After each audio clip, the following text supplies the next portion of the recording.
I think it's safe to say both countries are screwed right now. We've got Donald Trump, we've got Boris Johnson. Everyone go home, dig your grave now. Yeah. Joyce, thank you again. Thank you very much for being here. Of course. So we're actually here to talk about Final Fantasy, so I'm told. Oh. What a journey it must have been for the two of you. 15 has probably been your life for, what now, 3 years? Or probably longer. A lot longer, yeah. Because we started 2 years before it came out. Yeah, exactly. So It's interesting, Adam. We've never done a panel together, have we? This is our first panel. Wow. Final Fantasy history, yeah. I feel like, have you not done one with all the Chocobos together before? Oh, we did one in Florida. Yes, the first time we all met. Kupocon. Yeah. Yes. Okay. Correction. See, I know better. Not stalking or anything. I really like that shirt you wore to bed last night. That's great. Anyway, I was talking to Adam actually, but whatever. So the journey, 5 years in. Let's go way, way back. Some of you we may have, done panels before. Let's go way, way back. Did you know what you were auditioning for? No, not at all. No, nothing at all. Code named.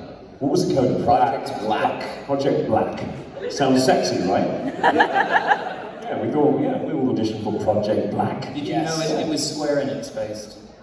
No. No, don't think we knew anything. It was just Project Black. They did give you arts of the characters. Yeah, that's right. But I didn't know it. I had played Final Fantasy before, but I wasn't up on the Final Fantasy 13 thing, so I didn't recognize. Well, you're a gamer in general, right? You enjoyed the game. Absolutely, yeah. I just didn't know. Once it got past the pixel art stage, I didn't really keep up with it. But as soon as I got the callback, I Googled Noctis to see I wonder if there's any information, and there was a whole Wikipedia page, and I was like, oh god, there's a lot to think about. Yeah, there was a lot to think about. So yeah, I didn't know when I first auditioned. The artwork that you saw during that period, is it very similar to what actually we got? It's exactly the same. Yeah. Exactly the same. Yeah.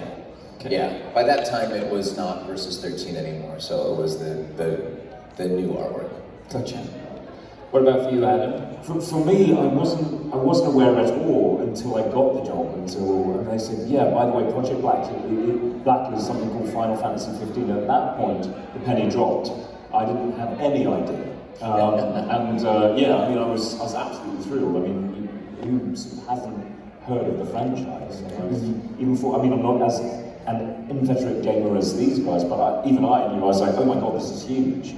And then I promptly had to tell myself to stop thinking about that because the expectation was going to be massive. Yes. We better not mess it up for you guys. I imagine it was very daunting. Everyone thought when the trailers came out that you were putting on a British accent. That was the pressure that you came and showed them. We discussed this a little bit in Newark, New Jersey, because you said that originally which I thought was, unless I was drunk at the time when we discussed it, which is quite possible, but I feel like you said originally that you had envisioned that Ignis would have a Basil Fawlty. Yeah, there was something of that. There really was. So for all of you who want to know my way into Ignis, I think John Cleese and Fawlty Towers. That was how it started in my head. I thought he was sort of quite uptight and Manuel, and he was sort of I was sort of giving it a bit of that in the audition. And Keith Farley was sort of like, let's try something a little different here. And so we did, and eventually he we settled on a somewhat more sort of Bond-like delivery. At least that's what we sort of got into mind. Oh, it's definitely suave. Yeah, it became suave and all the rest.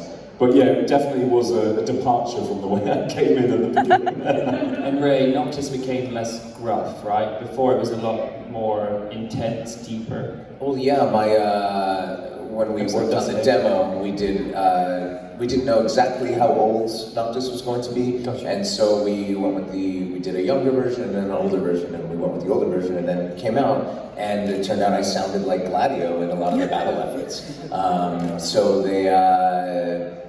Tabata-san said, let's recast, and thankfully Keith Farley went to bat for me and said, well, hold on, Ray can do a different voice. And I happened to have a clip of me saying I was a prince on my demo reel at the time, and Tabata said, try that, give him that a shot. And it was a whole month of re-auditioning Wow. with that voice. You came close on that one. Yes, absolutely, yeah. We get recast a lot in video games, it happens. And this one, I'm just so grateful that they gave me another shot. Mm-hmm. So we go past production, we get to the release. There's a delay in the release. Was there? Oh yeah. Hello. Yeah, what was it, like 3 months? The last one was, we waited 10 years. Yeah. Well, I was going to ask you, how did you feel it? Like, did that ring alarm bells for you? Because you thought, oh god, this game's going to do badly. But if you didn't even think it happened, then it's perfectly fine. How many of you were here for the Robon thing earlier? Because earlier, I was like, yeah. And now look. Like, I got two glowing eyes of death on me. Anyway, sorry. It's very hard to concentrate when you've got expression constantly and these two beaming eyes of hell. Yeah, so thank you. I don't even know what we're talking about now. So, Adam, were you aware that it had been delayed? Yes, I think I was, yeah. He's just saying that to make Ray look bad. Yeah, I mean, what fool wouldn't know that? No, but I was aware because then I was still tracking it quite closely. Yeah. At that point. But you see, Ray's a very busy man, so he can be forgiven for not, these things. He's always in the booth. It's much faster. Doesn't get out much. I actually have a rule. We say that it's quicker to ask Ray what he's not in than what he's Exactly. That's a compliment. It's a backhanded one, but it is a compliment. So the game releases, bang, we've got 15. I imagine the convention scene picks up quite substantially at this point. It was interesting. When it first came out, it wasn't super popular at conventions. Like, I definitely had people come, but it was only after like a year out. I think once people had played it and word of mouth spread, that it started to become really popular. Were you at the launch in LA there?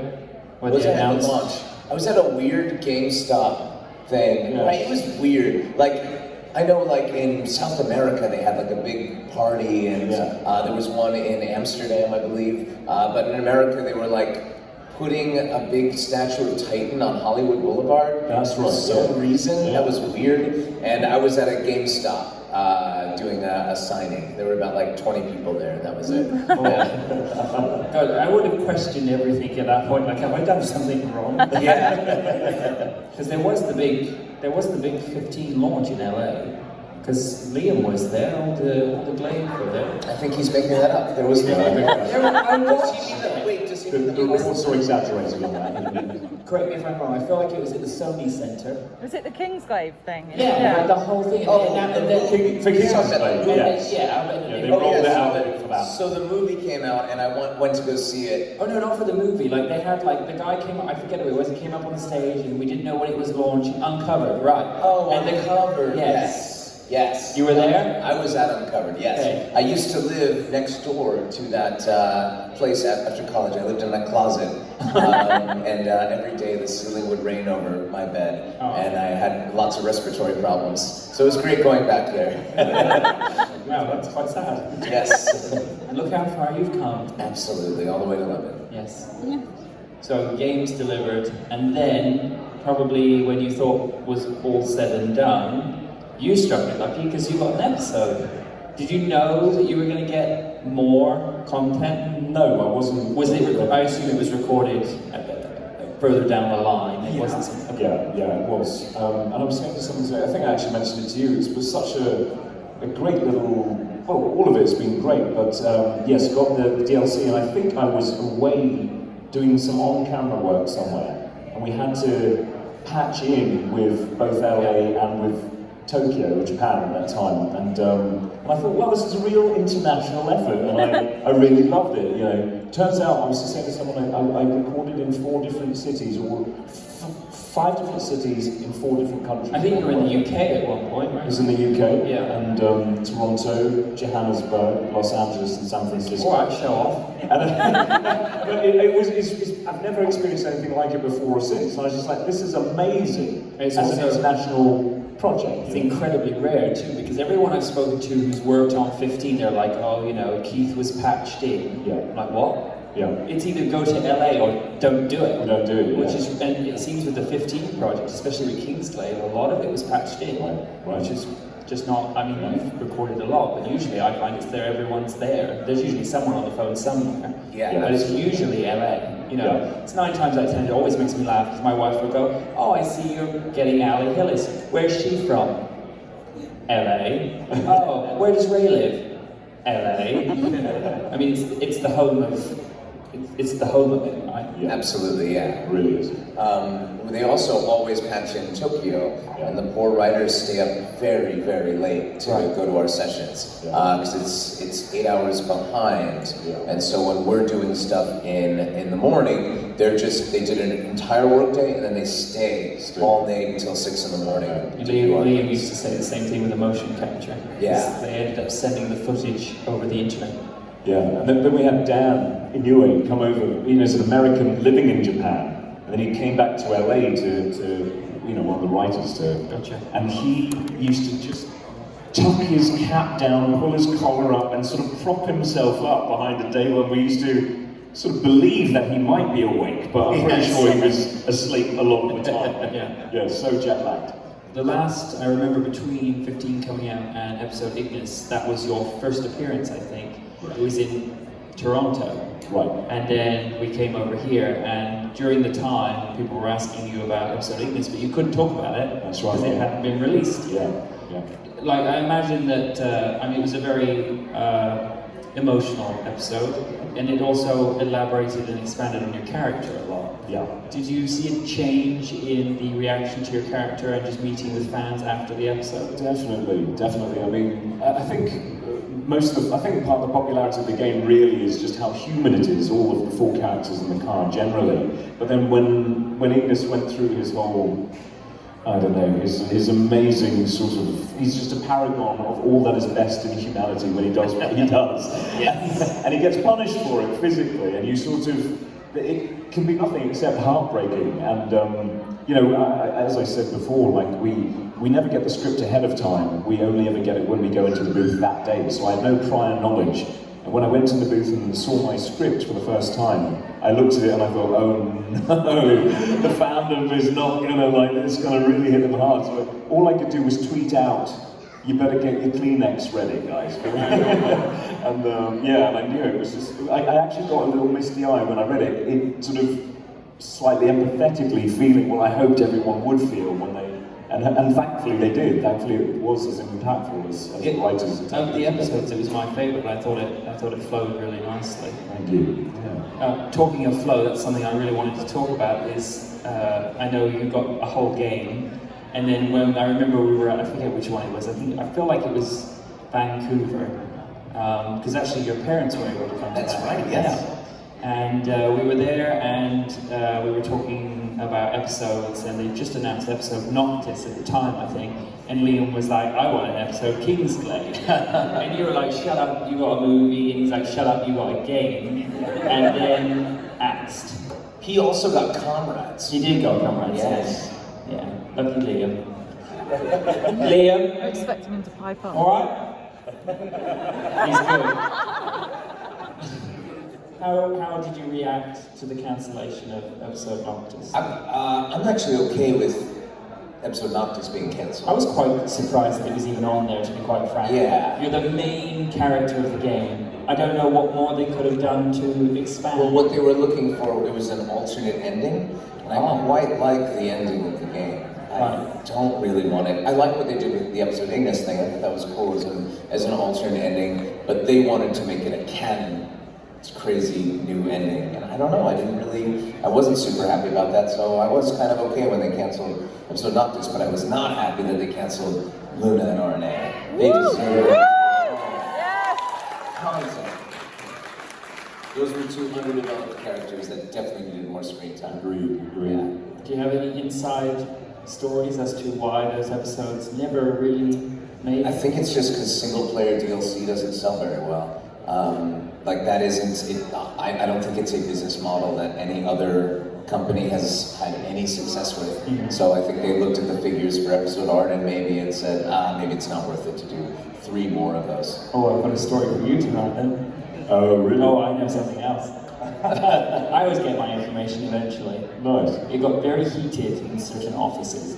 I would imagine. In fact, actually, when we were in Birmingham, I don't think either of you were at that one. No. We did a screening of Kingsglaive at the cinema across the street. Yeah. How many of you were at that one? Apologies for those of you in screen one where it screwed up. God, you should have seen the woman's face. Like, while you're watching the movie, I'm ripping the shit out of her. But we actually had a recorded message from Tabitha. He recorded a message just for us. Wow. And that was his last recorded message at Square Enix. Wow. True story. So yeah, it was a very fast and unexpected exit. Wow. And at that point they said, where do we go from here? Right. So that was the end of it. But do you think, looking back at it, if you'd been in their shoes, is there something you would have done different to maybe change the way they pushed the game out? In my mind, the only thing that I think that they could have done to improve it would have made it less fragmented. I found that if you don't watch Kingsglaive, you are a little bit lost. You watch Kingsglaive, you've got a really good understanding of what's going on. And I kind of wish, even though we have the Royal Edition, I kind of feel like if they released an Ultimate Edition, where the DLC is where it should be in the story, it would just flow better. Yeah, it's a very good idea. Is there anything else that you wish that, if it had been your choice, you would have tweaked? I wish that we got to dub the anime. I mean, that's... Come on, let's make it happen. Yes. Yeah. I've asked them many times, and then What's they the answer? ignore me. They just ignore me. They say, "Oh yeah, we'll talk about it," but they don't want to. Is there anything legally stopping you from doing a fan one? Yes. A lot. Yeah, unfortunately.